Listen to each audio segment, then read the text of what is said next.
और all India Muslim मेव विकास परिषद का दारोमदार अलमास सलीम को सौंपा गया है। अलमास सलीम ने वरिष्ठ कांग्रेस नेता और पूर्व मंत्री सुरेश पचौरी, पूर्व मंत्री सज्जन सिंह वर्मा, कांग्रेस विधायक पीसी शर्मा की मौजूदगी में ऑल इंडिया मुस्लिम मेव विकास परिषद की राष्ट्रीय अध्यक्ष का पदभार ग्रहण किया। इस मौके पर देश भर से आए मेवाती समाज के लोगों ने हार और फूलमाला पहनाकर अलमास सलीम का जोरदार स्वागत किया। गौरतलब है कि लंबे वक्त से इस पद पर अलमास के पिता और कांग्रेस नेता स्वर्गीय मोहम्मद सलीम नियुक्त थे, लेकिन कोविड के दौरान उनकी मृत्यु हो जाने के बाद से ये पद खाली पड़ा हुआ था। सभी समाज जनों की सहमति से अलमास सलीम को राष्ट्रीय अध्यक्ष का दारोमदार सौंपा गया है।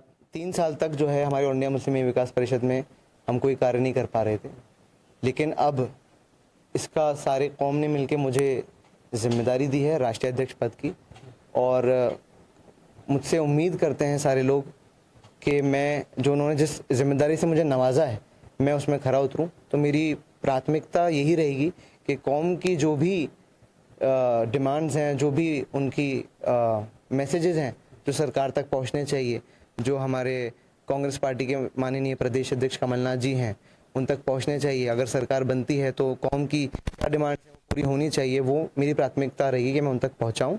और मेरे मरहूम वालिद मोहम्मद सलीम कांग्रेस पार्टी के महासचिव भी थे और चीफ कोऑर्डिनेटर भी थे। तो जिस तरीके से उन्होंने कांग्रेस पार्टी को हम मेव कौम से जोड़ा है, मैं भी वही काम करूंगा कि ऑल इंडिया मुस्लिम मेव विकास परिषद